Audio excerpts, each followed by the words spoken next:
बिस्मिल्लाहिर्रहमानिर्रहीम। अस्सलाम वालेकुम दोस्तों, मैं हूं सईद और आप देख रहे हैं सईद सॉल्यूशन यूट्यूब चैनल। दोस्तों क्या हाल है? उम्मीद करता हूं कि सब खैर और आफियत से होंगे। तो दोस्तों अगर आप एक सिंगल बैटरी का इन्वर्टर लगवाना चाहते हैं कम लोड के लिए, और आप ये भी चाहते हैं कि आप सोलर से ज़्यादा फ़ायदा उठाएं, तो ये वीडियो आपके लिए है।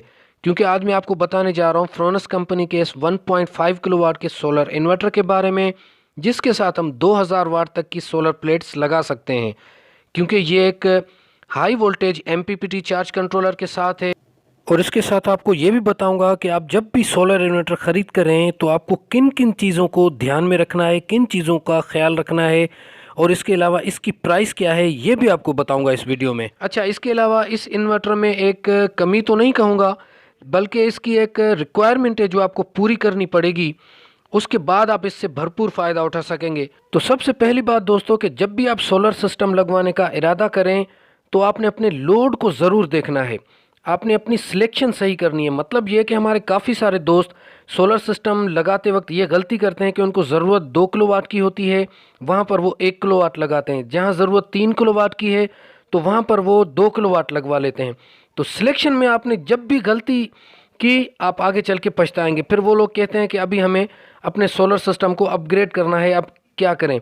लेकिन वो प्लेटों की सिलेक्शन गलत कर लेते हैं, इन्वर्टर की सिलेक्शन गलत कर लेते हैं, जिसकी वजह से फिर कुछ नहीं हो पाता है। तो ये बातें भी चलती रहेंगी दोस्तों। तो अब आते हैं मेन डिटेल की तरफ, जो कि हर बॉक्स के ऊपर लिखी होती है। तो इसमें काफ़ी सारी चीज़ें कॉमन हैं, हम उनको डिस्कस नहीं करेंगे, टाइम बहुत ज़्यादा लग जाएगा। मैं सिर्फ मेन चीज़ों को फोकस करूँगा। तो ये एक 12 वोल्ट का सिस्टम है और इस पर हम ट्यूबुलर बैटरी भी लगा सकते हैं, क्योंकि ओवर चार्ज प्रोटेक्शन इसकी 16 वोल्ट तक है। अच्छा, अगर मैक्सिमम पीवी की बात करें तो 450 वीडीसी है, ठीक है। और एमपीपीटी ऑपरेटिंग रेंज की बात करें तो वो 130 वोल्ट से लेकर 430 वोल्ट है। अच्छा, ये चीज़ आप नोट करें, क्योंकि मैंने जो एक रिक्वायरमेंट की बात की है ये मैं आगे चल के आपको बताऊंगा। मैक्सिमम पीवी की बात करें तो 2000 वाट तक के सोलर पैनल हम लगा सकते हैं। और अगर चार्ज करंट की बात करें तो 80 एम्पेयर है। अब यहाँ पर आप कहेंगे कि 80 एम्पेयर एक सिंगल बैटरी के लिए तो बहुत ज़्यादा है। तो याद रखें, ये उस सूरत में कारआमद होगा जब आप एक से ज़्यादा बैटरीज पैरेलल में लगाएंगे।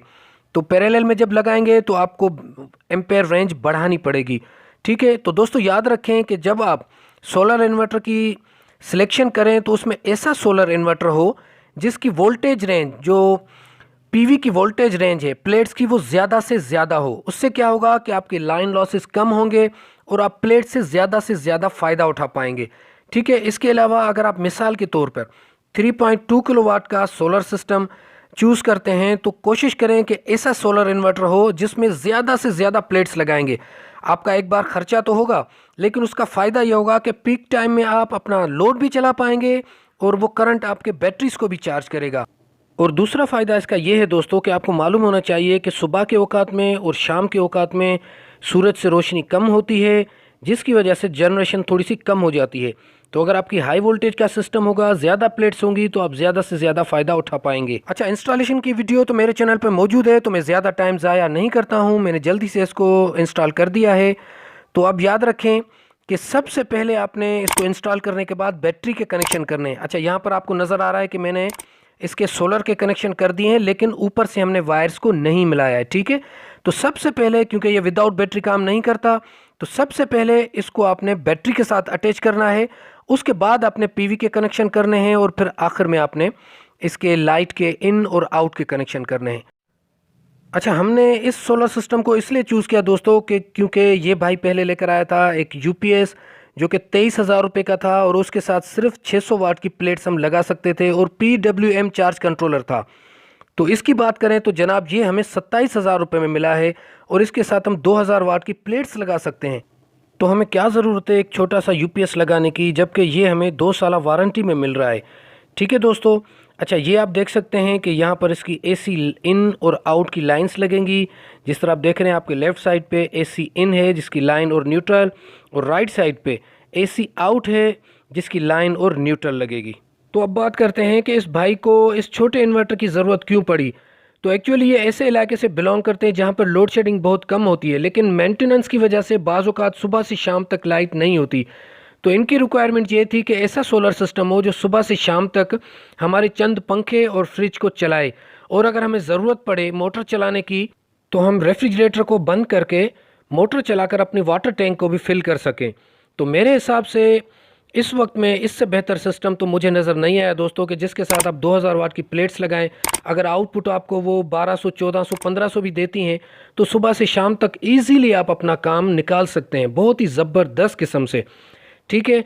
अच्छा, अब बात करते हैं कि मैंने जो आपको कहा कि वोल्टेज रेंज में एक इसकी रिक्वायरमेंट है, तो दोस्तों वो रिक्वायरमेंट ऐसी है कि पहले ये भाई 170 वाट की 4 प्लेट्स लाए थे जो कि मैंने वापस करवाई, और उसके बदले ये 2 प्लेट्स ले आए हैं ये यिंगली की, और ये 10 साल वारंटी में है। 20,000 इस एक प्लेट की कीमत है।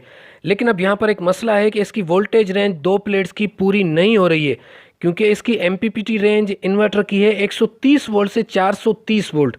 तो मतलब ये है कि हम इसमें कम से कम 4 प्लेट्स लगाएंगे तो हमारा काम होगा, और फिर इससे फुली फ़ायदा हासिल कर पाएंगे।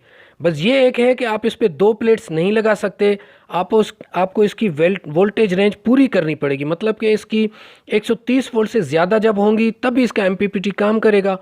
तो फ़िलहाल हम इसको एज ए UPS यूज़ कर रहे हैं, क्योंकि ये वापडा से चार्ज करेगा, और फिर हम इससे बैकअप टाइम लेंगे जितनी देर लोड शेडिंग होती है। तो 2-4 दिन में जैसे ही प्लेट्स आ जाएंगी तो मैं पूरी रिज़ल्ट आपको चेक करवाऊंगा इसकी। और अगर बात करें सेटिंग्स और पैरामीटर्स की, तो ये मेरे 3.2 किलोवाट के सोलर सिस्टम से बिल्कुल मैच खाती है इसकी सेटिंग, बस थोड़े से फंक्शंस इसमें कम हैं। अगर मेरी 3.2 किलोवाट की वो सोलर सिस्टम की सेटिंग आपने नहीं देखी तो चैनल पर विज़िट करके आप देख सकते हैं। बहरहाल इसकी सेटिंग की वीडियो मैं रिकॉर्ड कर चुका हूँ, मैं वो भी किसी वक्त अपलोड कर दूँगा। तो यहाँ पर एक चीज़ दोस्तों साबित हुई है कि इस भाई की जो रिक्वायरमेंट है उसके हिसाब से तो ये सिस्टम सही है, लेकिन इसके पास एक AC भी है, मोटर, फ्रिज, इस्त्री, ये सारी चीज़ें हैं। तो इन्होंने कहा हम बाद में चलकर इसको अपग्रेड कर देंगे। तो अब बात की बात ये है कि अब इसमें इसकी वारंटी है 2 साल, तो जाहिर है कि इसको अगर आप सही से चलाएंगे तो 2, 3, 4 साल तक ये चल जाते हैं। तो आप कोशिश करें कि अगर शुरू के दिनों में चले आपको 6 महीने, साल इंतज़ार करना पड़ता है, कर लें, कोई बात नहीं है।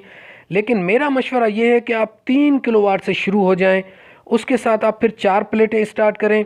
4 प्लेट के बाद जैसे ही 2 के पैसे आ जाएं आप 2 और लगा दें, 1 के पैसे आते हैं आप 1 लगा के, इस तरह आप सिर्फ प्लेट्स बढ़ाते जाएंगे, जिस तरह मैंने किया था अपने 3.2 किलोवाट के साथ। तो मेरे हिसाब से दोस्तों ये बहुत ही अच्छा फैसला है। ये एक छोटा सा सोलर इन्वर्टर है जिसके साथ हम ज़्यादा प्लेट्स लगा सकते हैं, और आइंदा वक्त में आपको और भी ज़्यादा जिद्दत मिलेगी। तो आप भी कोशिश करें, अपनी रिक्वायरमेंट को देखें, उसके अलावा थोड़ी सी रिसर्च ज़रूर करें। अल्हम्दुलिल्लाह यूट्यूब पे हमारे पाकिस्तानी भाई बहुत ज़्यादा इन्फॉर्मेशन उन्होंने दी हुई है, आप उसको रिसर्च करें, उनकी वीडियोस को देखें, और फिर अपनी रिक्वायरमेंट के हिसाब से फ़ैसला करें। तो उम्मीद है कि आज की वीडियो से आपको बहुत ज़्यादा फ़ायदा होगा। अपना बहुत सारा ख्याल रखिएगा, अपनी दुआ में याद रखिएगा। अल्लाह हाफिज़।